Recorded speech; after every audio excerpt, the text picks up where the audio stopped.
उत्तराखंड राज्य के अल्मोड़ा से आने वाले एक साधारण शिक्षक परिवार से आती है तृप्ति भट्ट। घर में 4 भाई बहनों में सबसे बड़ी, लेकिन जिद आसमानों में ऊंचा उड़ने की। और तृप्ति को पर तब लग गए जब बचपन में उनकी मुलाकात देश के पूर्व राष्ट्रपति एपीजे अब्दुल कलाम से हुई। तृप्ति बचपन से ही आईएएस अफसर बनना चाहती थी। कहते हैं जब तृप्ति 9वीं क्लास में थी, पढ़ने में बहुत होशियार थी। स्कूल की तरफ से उसे उस समय के तत्कालीन राष्ट्रपति डॉक्टर एपीजे अब्दुल कलाम से मिलने का मौका मिला। तृप्ति के पूरे परिवार को जैसे ही ये खबर मिली, उन्हें अपनी बेटी पर गर्व हो रहा था। पड़ोसी रिश्तेदारों में ये बात फैल गई थी।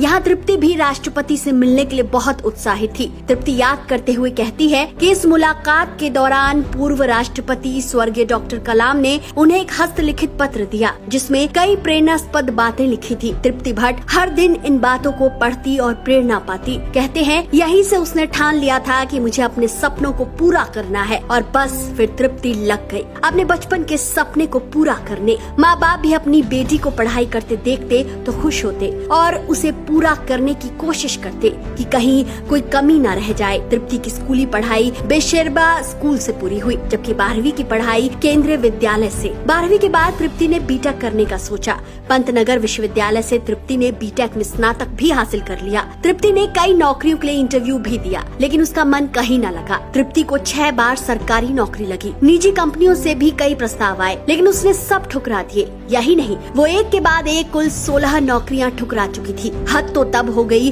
जब उसने इसरो में वैज्ञानिक बनने का ऑफर ठुकरा दिया। आसपास के लोग उन्हें घमंडी और पागल कहने लगे, लेकिन तृप्ति पर इस सब का कुछ असर नहीं पड़ता। उसे तो कैसे भी एक आईपीएस अफसर बनना था। इंजीनियरिंग की पढ़ाई पूरी हो चुकी थी और नौकरी के बाजार में भी तृप्ति खुद को आंक चुकी थी। तृप्ति ने यूपीएससी की तैयारी प्रारंभ कर दी। आपको जानकर हैरानी होगी कि तृप्ति भट्ट ने अपने पहले ही प्रयास में यूपीएससी सिविल सेवा परीक्षा 2023 में 165वीं रैंक हासिल की और आईपीएस बनी और सबका मुंह बंद कर गई।